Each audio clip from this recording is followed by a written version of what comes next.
I'm Karen Dillman, pattern designer, longarm quilter, and educator. And today I want to show you how I add binding to a project while it's still on my longarm. Today I quilted this bed runner. I used my APQS Millie and quilt path to add a texture to this project. And now I'm ready to add the binding. I have my pre-made binding. That's just in one big long piece, and it's already pressed and folded, and it's ready to add to this project. First, I like to find the center of my binding. I know that it's big enough for my project, which is good. And then I will just find roughly the center of my binding. And I will start with that at the top center of my project.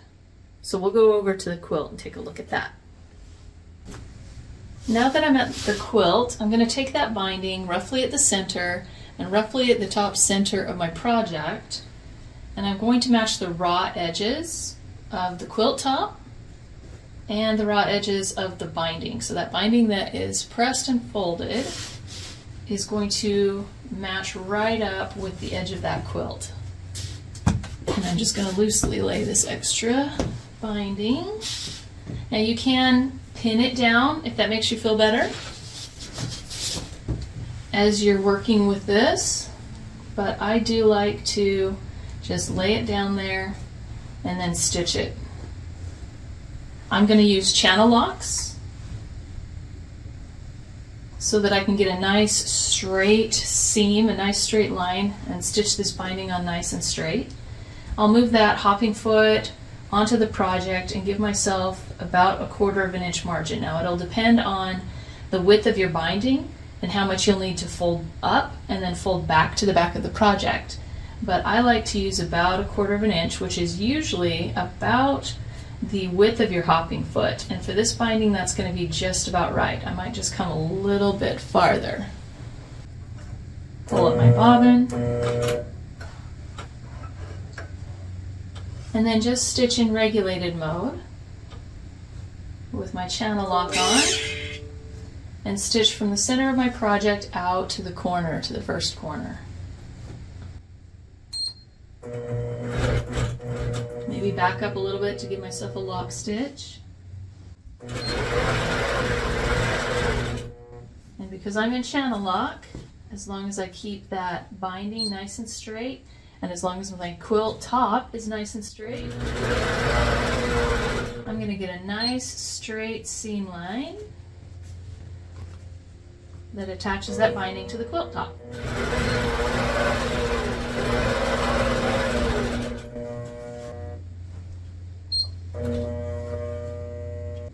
Now I'll stitch all the way out to this corner and stop 1/4 inch away from the edge of the quilt top.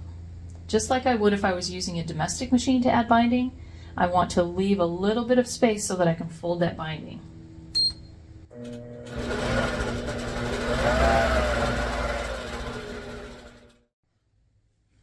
Now I've zoomed in so that you can see how I tackle this corner.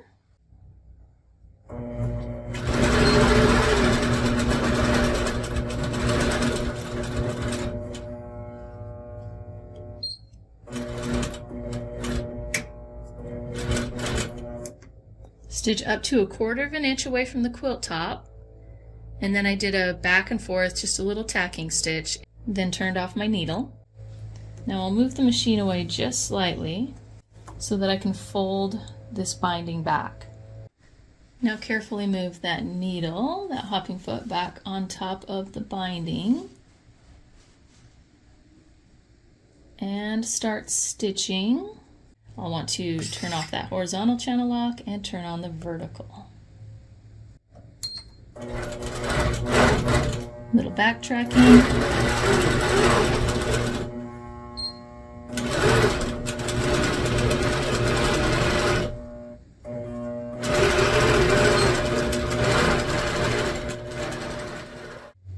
And because my project, my full project, fits in my quilting space, I'll be able to add all of this binding all the way around the project.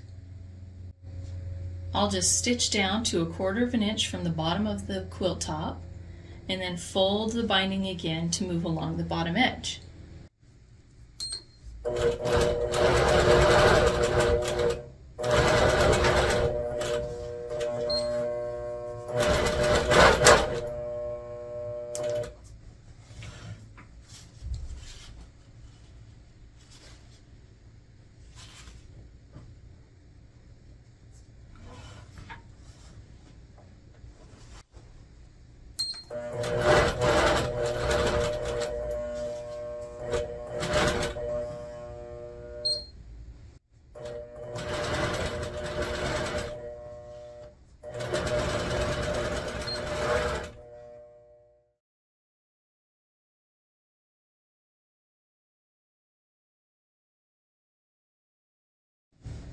Because I can fit the entire quilt project in my current quilting area, I can stitch the binding all the way around this project without having to roll the quilt.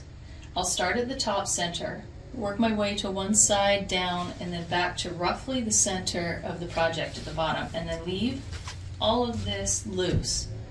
I'll move back up to the center and then work my way out the other side, down the other side, and then back to within a few inches of where I ended stitching over here. If you're working with a larger quilt, you'll stitch from the center out to the corner, down the side until you run out of quilting space. Then you'll go back up to the center, stitch across the other side and down until you run out of quilting space, leaving your free ends of your binding as you roll the quilt so that you can stitch more of your binding down on each side. And you'll do that all the way to the bottom of the quilt until you can stitch along the bottom of the quilt just like I did here, roughly to the center, until those binding ends are within a few inches of each other and we can finish the binding.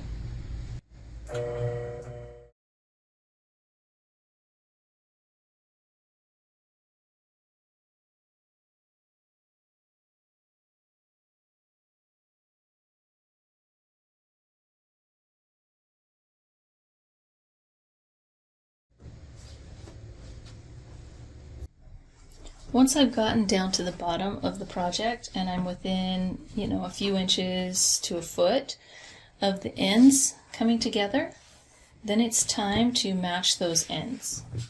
There are several ways to do this. You can, even at this point, take the quilt off of the frame, go to your domestic machine and finish it like you traditionally do. But I like to finish it right on the frame. So I will overlap these, kind of get an idea of where they're going to overlap, make sure I don't have a seam in here I'm working with. I've got one seam right here, so I want to actually trim that off. I'm going to cut one of the ends nice and straight. So now I've got one straight end. And I'll overlap the other end across it. And I'll overlap it by the width of the binding. So if you open up that binding, and that binding is this long, or this wide, I'm going to overlap those two pieces, just like you would when you're finishing with your domestic. You're overlapping those two pieces by the width of the binding. So make sure they're laying nice and flat and straight, and then I'm really accurate with my cutting here. And that gets to get cut right there. So I'll cut that second binding. Now the top binding, I'm going to open up and I am going to fold diagonally across, corner to corner, and do a little finger press.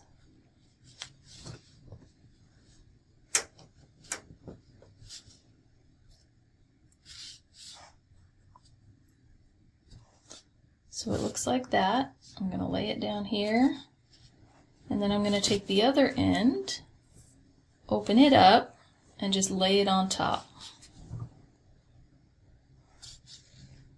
I'm going to tuck that in, the flat end, into the one that I folded, and just fold that folded end, that folded binding, right over the top of the other one.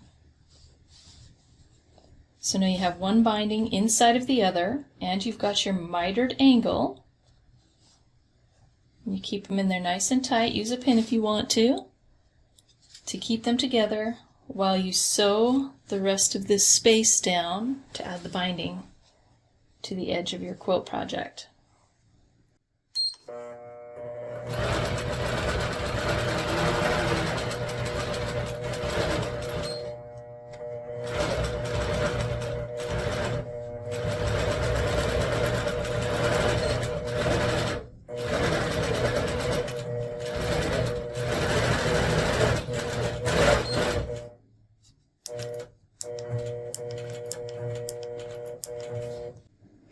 So now this binding does have a finished edge, but it's not stitched closed.